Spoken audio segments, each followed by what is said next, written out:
Hey guys, Unexceptional Rounder here, and gonna be doing some live play today for, man, I haven't done one of these in a while, so that's what I'm gonna be up to today. We'll see how it goes. I apologize, it's there's like a thunderstorm outside, so might hear a little bit of rain, might hear a little bit of thunder. I mean, really just gives it some ambiance, so shouldn't be a problem.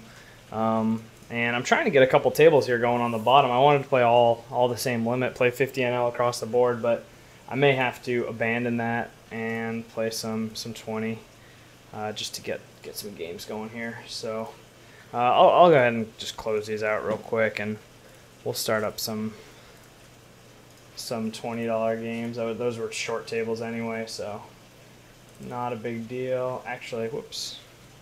Well, if I can get on it, I can get on it. That's good. Looks like a pretty good flop for pocket threes. Man, yeah, that's pretty loud. Alright, so I'm pretty much done with this hand at this point. That's obviously bad for my range. Got a full boat. I'm just going to fold this. Ace-7. I think that might be, we'll go ahead and let that one go. I really don't know. I don't like a lot of offsuited aces. I've got kind of a big gap in my range that I open between the cutoff and the button as far as that goes, so that's kind of interesting. I pretty much have started just like not really having a calling range from the blinds. I pretty much just 3-bet everything. It's been working fine. I don't really know what else to say. No complaints so far. Yeah, it's just been working. I don't know. Trying to get one more table, and then I'll be 100% focused on the game.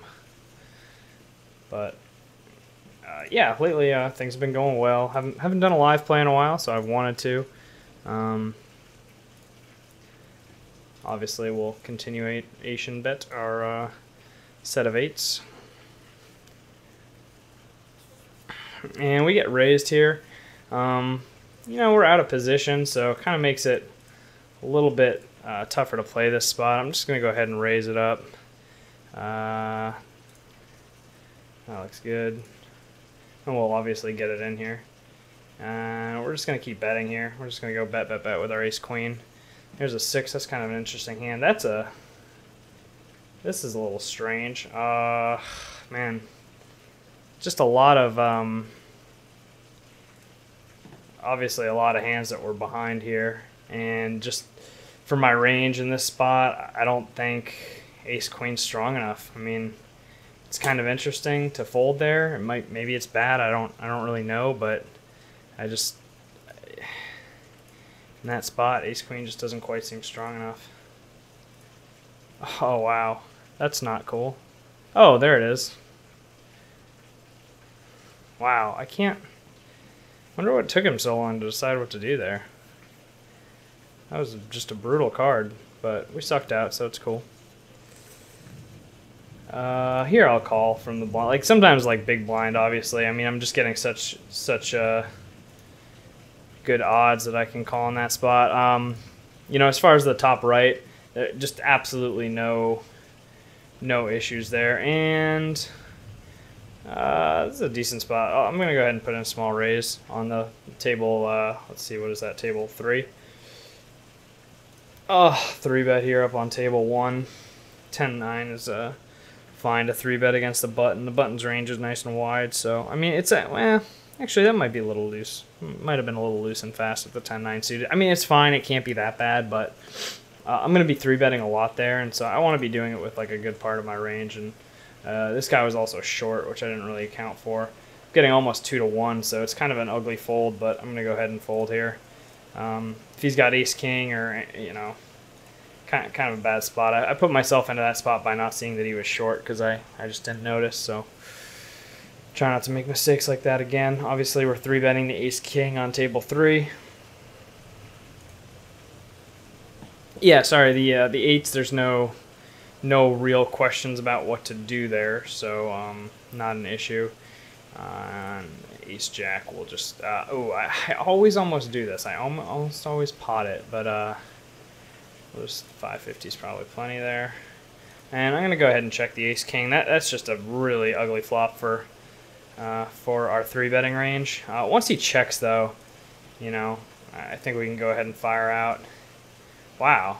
So we 3-bet, cold 4-bet, 5-bet all in. I guess we'll let this one go. I think we're behind. We'll just cancel that. So 10s versus ace queen, or queens rather. So we were in all right shape, but that's okay. I mean, not good shape, but.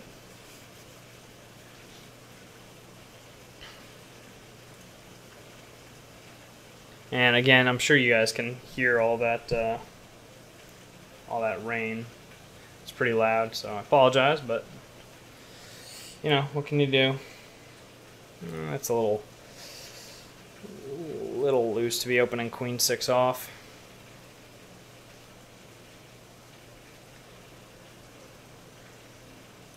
So I'm trying to think if there were any other hands that I kind of skipped over. I feel like there was one a minute ago that we kind of skimmed over that I probably should have talked about more.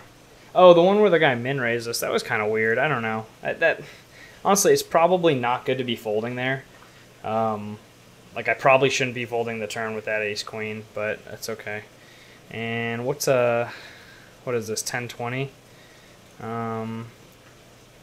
So what is, like, 550? I'll do that. Oh, wow, he folds. We've got ace-jack. We'll just go ahead and 3-bet it. It's just going to be a lot easier to play that way. Man, what the heck is this? Guy's only got 29 hands. Was this the guy? Oh, he had 10s last time. He may also be a little bit tilted, but I don't want to factor that in. This is a weird spot. So let's go ahead and let it go. We'll keep an eye on him, you know, because if he's getting all crazy, then we'll need to loosen up slightly. Can probably check. I want to check, and maybe I can jam this in if like the guy with the short stack comes along or something like that.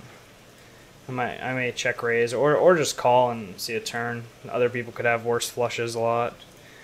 Here there's, you know, obviously a lot of stuff that people can be calling with, so I'm just gonna go ahead and keep betting. And it's just against this one guy that has position on us, you know, he led into 4 people, so I mean at this point we're probably behind. And here we could check raise. It'd be very tough for him to play back with anything like, you know, other than a set. And obviously that's a great card for us, so we'll go ahead and just make a big bet. If we were, I don't know, I honestly can't think of too many hands that we get to here as bluffs, but if we did get here with bluffs, you know, we would make a big bet, obviously. That's actually a good one. I'm going to go ahead and... What is this thing doing here? I don't like that. I'll go ahead and mark that hand as a, you know, let's take a look at it for later type hand. Ooh. And we'll go ahead and fold here. And king 7 and the cutoff. Nah. Well, obviously with this guy opening, it's no, but...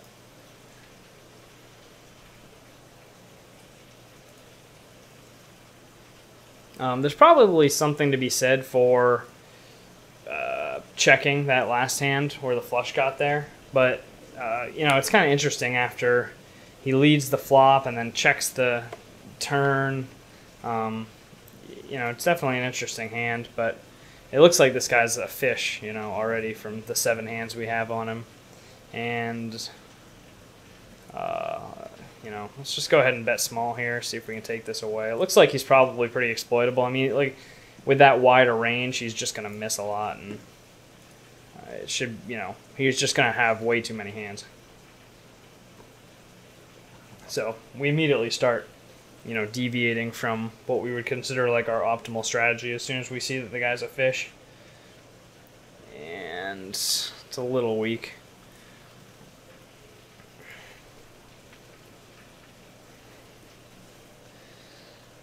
On the border, but since we're playing, you know, 50-45, I just took a pass on the queen 6 suited on table 2. If, you know, if I needed a hand to kind of raise with just to keep our image active, then that would be a great hand to add into my range. But without, you know, I don't really need to play those hands.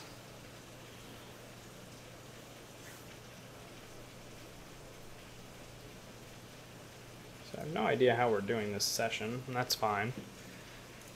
Doesn't really matter. I'm not talking too much anymore, obviously, about like the hands I fold and stuff like that. So if you guys do have a question about, you know, something I folded or why I did, you know, a certain thing, just go ahead and ask in the comments. I'm going to try to keep this video short so that we can, you know, maybe get a few hands to, you know, look at. Hold on, sorry. Let me just take a look here. Now we'll let go ace. All right, 8-7. And Jack 2 is probably not good enough, even though that guy was pretty tight.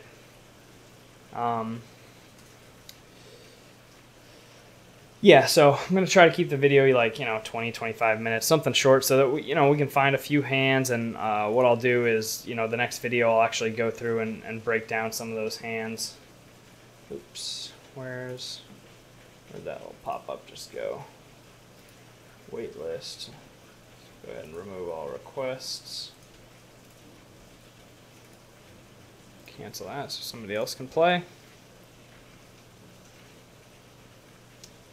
Yeah, so again, if you guys have a question about a hand, just ask, because what I'm going to do is if we have a couple interesting like river situations or just, you know, interesting situations in general, what I want to do is make a video, maybe even tomorrow. Oh, that's what I need to buy Flopzilla, like another copy of Flopzilla, which is annoying. You have to buy one copy for each of your computers, but it's a good tool, and especially for making videos and stuff, it's just something I should be able to pull up and use while I'm making videos. So I'm going to. This guy only min raises, so this is kind of a weird situation that I usually wouldn't do, but for min raise on the button, 2s is, you know, a reasonable hand to call with.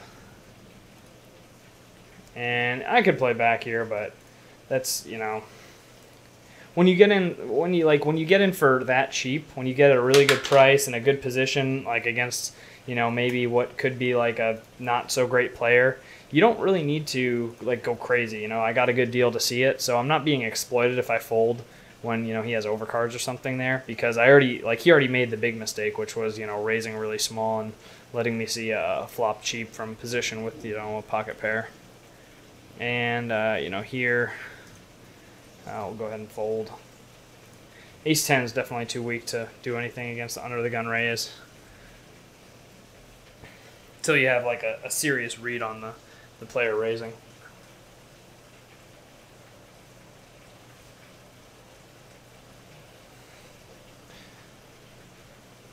Oh, you know what? I didn't.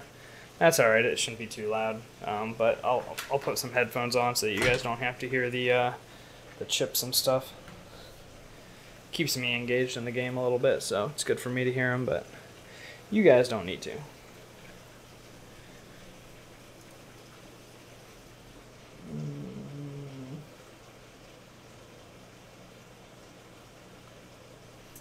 Queen Jack's a little weak.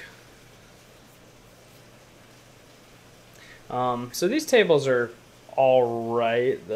Obviously the table in the lower right is kind of tight, but I don't really see any fish. There's like an aggressive guy, but no like obviously weak players. And same with the lower left. It's kind of interesting. Those are the the 20 NL tables. Oh wow, what's this? Just found a 50 NL table with like a lot of players per flop. Let's jump on that while it's... Ah, somebody else got it before I did. Okay. We'll go ahead and raise that up. And obviously raise that.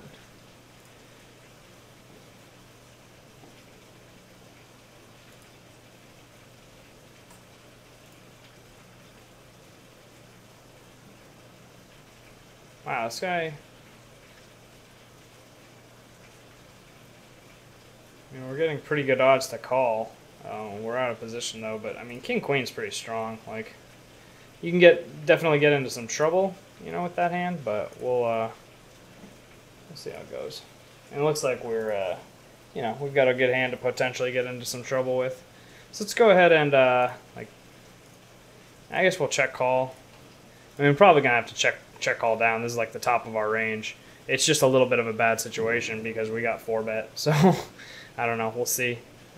We'll see what happens. I don't think raising is very good. That's an interesting card. Let's go ahead and start, you know, betting to just make sure all the money gets in here. Obviously, like, that's, I mean, ace-jack is really, ace-jack, queens, tens, and kings, and six, wow, he folds. That's interesting. I don't think he would have bet there if he was just folding in that spot anyway. We'll go ahead and mark that hand too, just because it's interesting.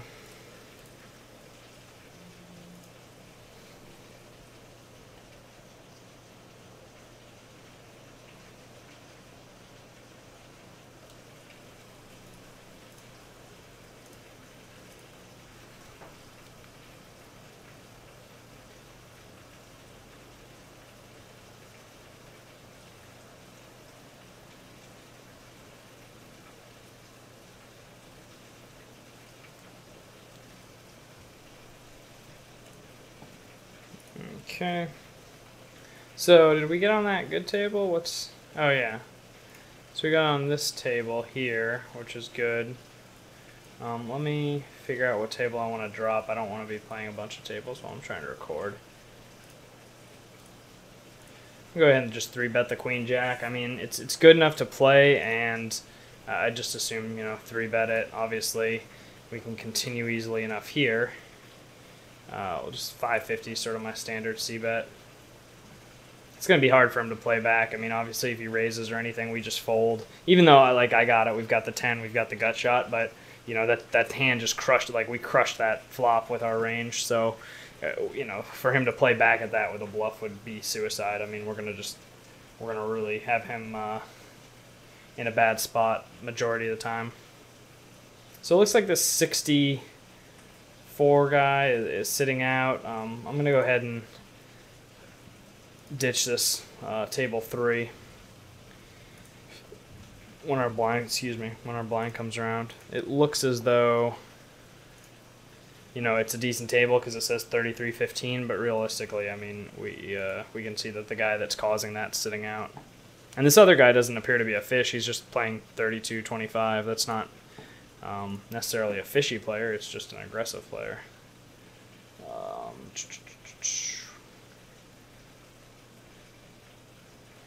I mean, that's not really a great part of our range. Just go ahead and raise here. The reason I'm raising there is because all of a sudden now, like, we've got a pretty good part of our range. You know, the nut flush draw on the turn is, you know, that's a strong part of our range. By, you know, raising the button, checking back the turn, or the flop, and then, you know, all of a sudden we've got a draw to the nuts on the river. So, you know, our hand is at the absolute top of our range for taking that line. And then we'll take off posting the blinds here. Isn't this the same guy that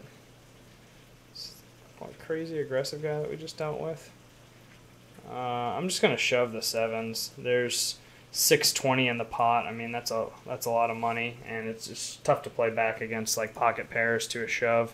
So we'll just get aggressive. If we run into a hand, we run into a hand. It happens. 10s, darn. So I mean, he's definitely like calling a pretty, like, you know, reasonably wide range there. Obviously, if he's calling with 10s, and that's fine. But there's a lot of money in that pot, and 7s is actually 7s is probably lower than what I should be doing it with. I think I adjusted a little bit because of his aggression level, and maybe I probably adjusted too much, which is one of the dangers of trying to adjust to people, like, you know, on the fly like that. If you've got your set, you know, way that you play things, and then you try to kind of adjust because you think somebody else is doing something that's exploitable, well, you may accidentally, you know, get exploited yourself because you adjust too much, and that's probably what I just did there. So mark the hand and take a look at it later. But I mean, I don't know. My recommendation is just don't get frustrated about that stuff. It's, you know, it's kind of part of the learning process. I don't think that the guy, you know, obviously nothing like, I mean, it is what it is. Made a move. Thought the guy was kind of getting to be playing a little bit light, but if we really think about it, I mean, what do his stats say? I mean, his stats kind of say that he's, for some reason, his stats say that he's 4-betting a lot, but it's just, I think it's a sample issue, and, you know, I kind of misread it. So anyway, this table is still not, like, soft or anything that we need to stay there. Don't like, there was a twinge of, like, hey, I kind of want to get that money back, but just ignore that. That's a feeling of, like, you know, wanting to get the money back, not of wanting to make the correct play. This is annoying. If I had a king here, I would just get it in and not worry, but we'll fold with the queen.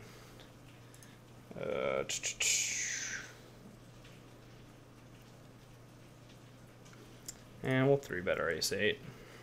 That's like the bottom of what I'd 3-bet, just because it's ahead of all the other aces. If he calls with another small ace, like if he calls with small aces, then I've got half of his range beat, which is good enough for me. So that was a pretty big hand. That probably set our session back, but that's okay. I mean, that was also in a $20 game, and we had our huge suck out in the $50 game, so we're doing fine. And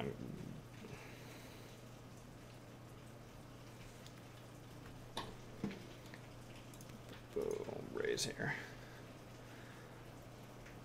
Go for about like 5 or 10 more minutes. Like I said, I want to keep it short. We'll kind of play some hands, get some feedback on the hands, see what you guys think, and then we'll do another session where we break down the stuff. I've got like 3 recorded sessions that I want to analyze and, you know, go over, like do the video replay of, and so I'll get to those. But I got to put Flopzilla on here, and I want to set up some like scripts that I can just pull up and use in Cardrunners EV without trying to, like, you know, figure out how to make them during the video.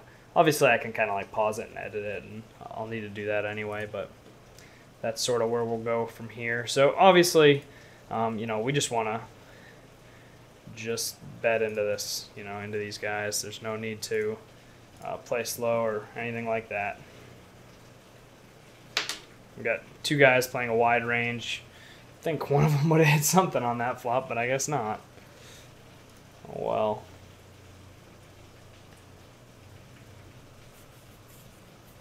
This guy's pretty aggressive. Maybe I could have tried to let him. Well, 14 hands. Never mind. Disregard.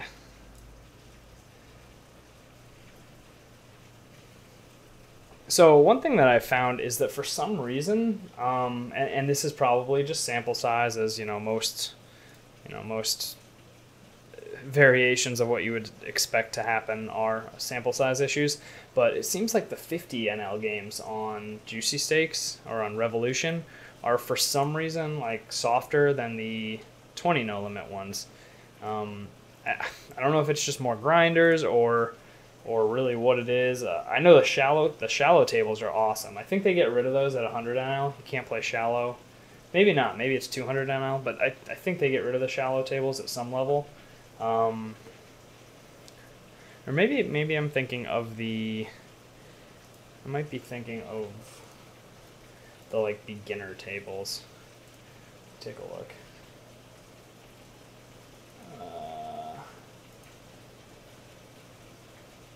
Yeah, they get rid of the shallow tables. That's what it is. This guy looks really tight, but we don't know if that's true or not. We'll just go ahead and 3-bet with our 3-bet range and see what happens. Whoops.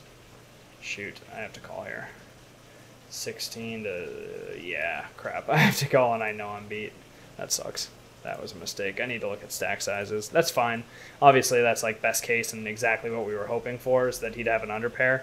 Oh, and, also that's like why we have to call, is because against his range, we're obviously not worse than, like we're definitely getting at least like 30% equity against, his shoving range, but I should have paid a little bit more attention to his stack size. That for some reason happens to me a lot more when I am recording a video, but not a problem.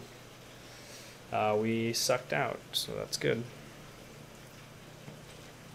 I mean, our equity in that spot was fine. It was just, one of those spots where if I had noticed, I would have probably just flat called and then, gotten aggressive on the flop.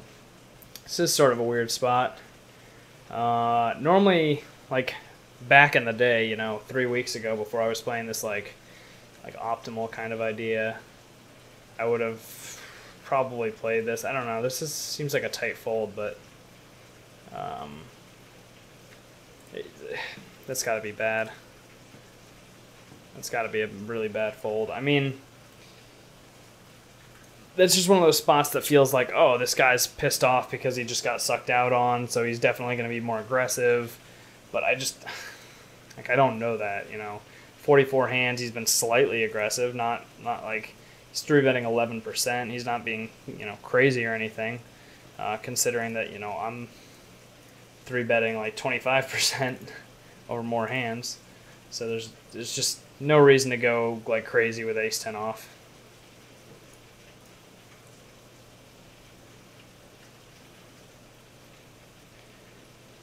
I mean, you could probably say the same thing about king-queen off, but what's done is done.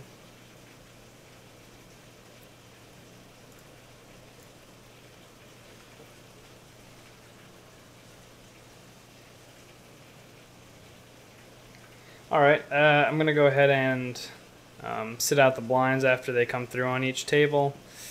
This guy leads 80 cents. I'm definitely calling here. I've got a gut shot. I've got an overcard. If he checks, I can bet this turn. It's just a float with ace high. It's not like the top of my range or anything, but people tend to give up a lot. He bets again. We definitely don't have the odds to call here, so I'll fold.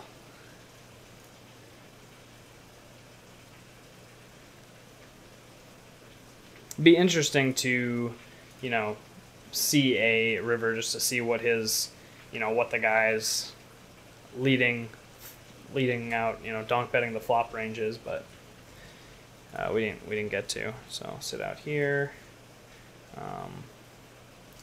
I only got a few minutes left on the video, so I want to, let's see, 8-9. Can I 3-bet? I think, man, that is just so tempting to 3-bet with. I'll just let it go though. I want more high cards when I 3-bet. I want like value hands when I 3-bet. 8-9 is just very, it's never going to flop particularly strong, and being out of position is going to make it kind of tough. I mean, it can obviously flop very strong, but that's not going to happen often enough against, two very wide ranges out of position.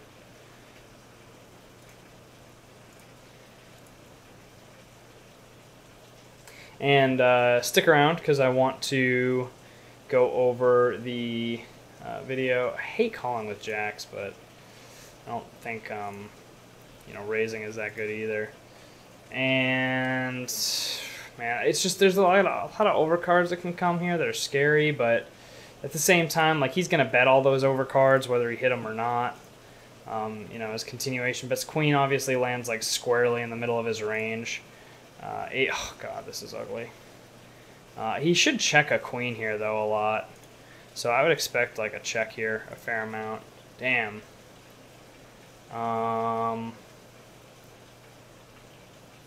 God, this is ugly. I mean, there's just no. I mean, not that I'm like trying to just put the guy on a hand, but there's just no way that he has. It's hard to take this line with the worst hand. That's unfortunate. I think that, I have no idea what he had, but I don't think he had a 6. I don't know what he had, but maybe even something like ace queen seems plausible. I don't know that king queen. Yeah, maybe king queen would have bet the river. I just know that by the time that ace and the queen came out, we're kind of, I think, towards the bottom of our 3-bet calling range with jacks on that board. So one more hand, then I'll pull up Holdem Manager. Apologize, that was not a very great ending. And it looks like that actually took us down to having a Oh, no, we're up. Our EV is not, though, but that's okay. You guys saw, if you saw my blog update on my website, oh man, would have hit the set. If you saw my blog update on my website, you saw that I haven't been running so hot on EV lately, and that's okay, because I don't really like paying attention to it anyway, because there's so many other factors that go into whether you're running good or bad. I mean, looking at that gives you, yes, it like gives you an idea, and over, you know, thousands of hands, it probably gives you a closer idea than your actual one, but it's just, that still doesn't really, you know, tell you for sure what's going on. So we're done. Let me pull this up, and you guys should be able to see this. Oop, that's not a very good representation. So, I mean, there it is. I don't know, up 26 bucks. But obviously the EV was pretty ugly. Saw showdown, non-showdown winnings. We kind of got crushed in non-showdown from that fold. That was a huge fold. Maybe, oh, you know what? Did I even, let me look at, where's that hand? Should be there. How many hands did I just play? 207? What was it, Jack? Why am I not seeing it?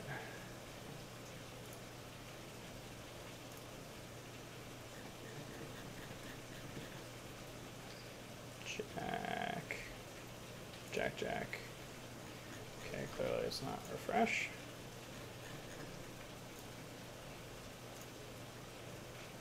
Ah, there it is. We'll go ahead and mark this real quick. Definitely going to be worth taking a look at.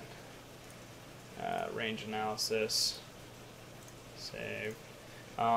But just in general, let's go ahead and look at the sessions.